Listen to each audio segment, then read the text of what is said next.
Située à 120 km de Bambari, la commune de Boyo a été, le 13 décembre 2021, l'objet d'attaques perpétrées par les groupes armés qui ont fait une dizaine de morts parmi la population civile et causé d'importants dégâts matériels, dont plus de 500 maisons brûlées.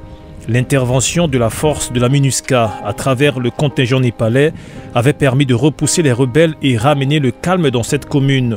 Une action qui rassure les habitants de Boyo. L'attaque des groupes armés le 6 et le 7 décembre avait ébranlé la cohésion sociale entre les musulmans et les chrétiens. Mais depuis l'intervention de la MINUSCA le 13 décembre pour chasser les rebelles, nous avons renoué avec la paix et nous dormons en sécurité. Bien que le contingent népalais assure la sécurité au centre de Boyo, les villes environnantes continuent d'être impactées par la présence des groupes armés. Cette situation entrave la circulation des populations, outre ses conséquences négatives sur les activités commerciales.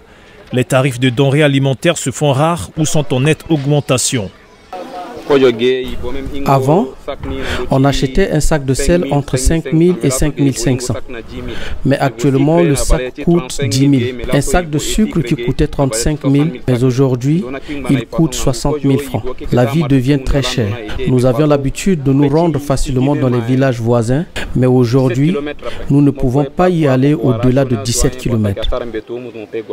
Yaouba Saleh, président de la jeunesse de Boyo, exprime ses inquiétudes sur la présence des groupes armés dans les villages voisins, car ces derniers oppriment les éleveurs peuls et empêchent les cultivateurs d'effectuer librement les travaux champêtres au-delà de 5 km.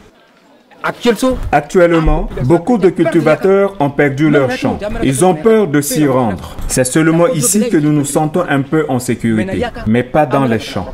Les éleveurs aussi ont des problèmes.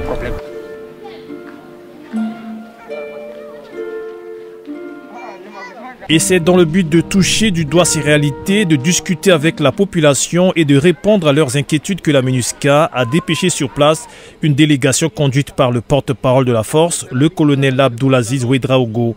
Occasion pour lui de partager avec les habitants de Boyo des informations relatives aux actions en cours pour optimiser la sécurité dans ces localités. La commune de Boyo est sécurisée et actuellement le contingent s'attelle à sécuriser les environs et les différents villages environnants. Donc, ils sont actuellement en train de mettre les efforts sur certaines localités, dont Atango Bakari. Donc, nous allons accentuer le travail dans les zones les plus criminogènes. Nous allons nous concentrer dans les zones où les populations disent qu'il y a encore pas de liberté de circulation de leur part pour pouvoir leur permettre d'accéder à toutes les zones, évacuer sereinement leurs occupations. 3 plus combien est égal à 10? 3 plus 7 est égal à 10. Oui, marque la réponse. Pour une population de près de 4000 habitants, la seule et unique école de Boyo manque d'enseignants qualifiés. Les cours sont dispensés par des enseignants vacataires qui manquent de matériel didactique. Les élèves, quant à eux, suivent les cours assis à même le sol, faute de table-banc. Nous avons tant de difficultés. Les élèves sont assis sur le ciment. Ça ne va pas. Nous n'avons pas de table-banc, ni cahier. Nous les maîtres, nous n'avons pas de livres suffisants pour l'enseignement. Les infrastructures sanitaires ne sont pas en reste. Elles sont dans un état de délabrement avancé. Boyo abrite une seule salle d'accouchement équipée d'un lit et sans outils nécessaires pour porter assistance aux femmes enceintes.